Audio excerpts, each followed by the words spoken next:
J'ai décidé pour cela qu'un hôpital de campagne du service de santé des armées serait déployé dans les jours à venir en Alsace.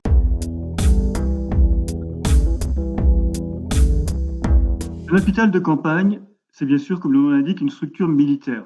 Donc c'est une structure qui est dédiée à un certain type de médecine, en particulier la médecine de guerre.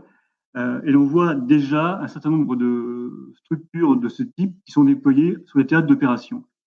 Là, on est dans un scénario un petit peu différent puisqu'on est sur le territoire national et que l'on intervient, que les armées vont intervenir dans le cadre d'une crise sanitaire.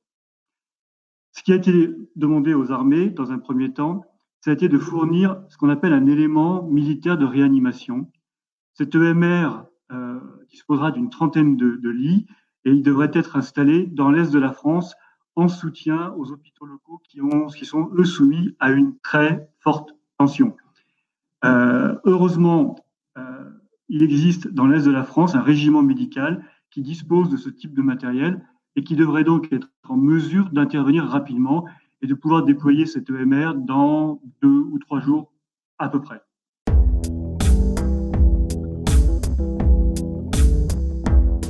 Alors, puisque ce sera un hôpital de niveau 3, un rôle 3 dans le langage militaire, ce type de structure dispose d'une unité de réanimation autonome. Donc, si l'intégralité du rôle 3 n'est pas construit et installée, on va quand même pouvoir disposer de cette fameuse unité de réanimation qui est autonome et qui va donc pouvoir fonctionner assez rapidement.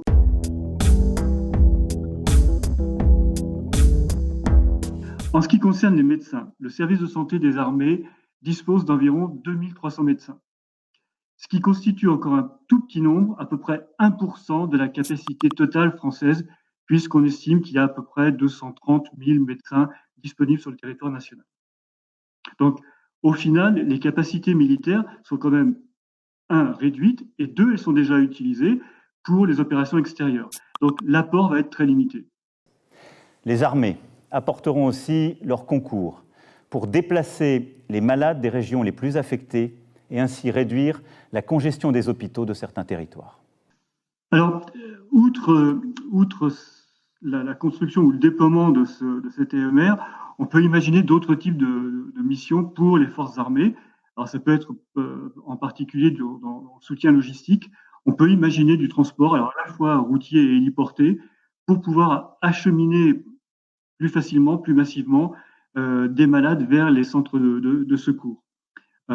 On peut aussi également, on pourrait également faire appel à l'armée pour que certains effectifs qui sont actuellement déployés dans le cadre de l'opération Sentinelle soient déployés sur des missions peut-être de protection de sites, de façon à ce que les gendarmes et les policiers soient dégagés de ces missions et puissent vérifier la discipline des Français en matière de confinement.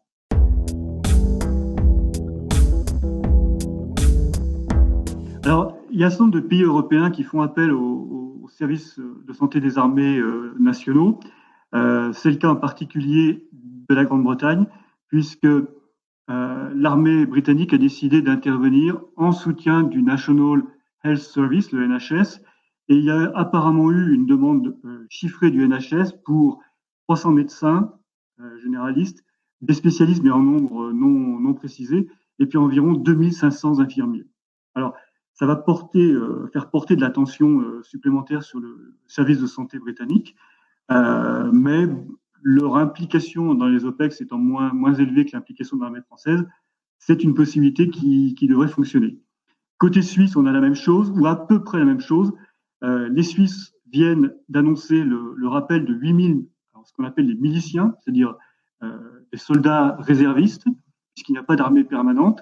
Donc 8000 miliciens, dont 3000 seraient des personnels médicaux ou sanitaires. Leur mission va être même chose, de soutenir les efforts médicaux et sanitaires dans les cantons et au niveau fédéral pour que les effets négatifs de la crise soient atténués.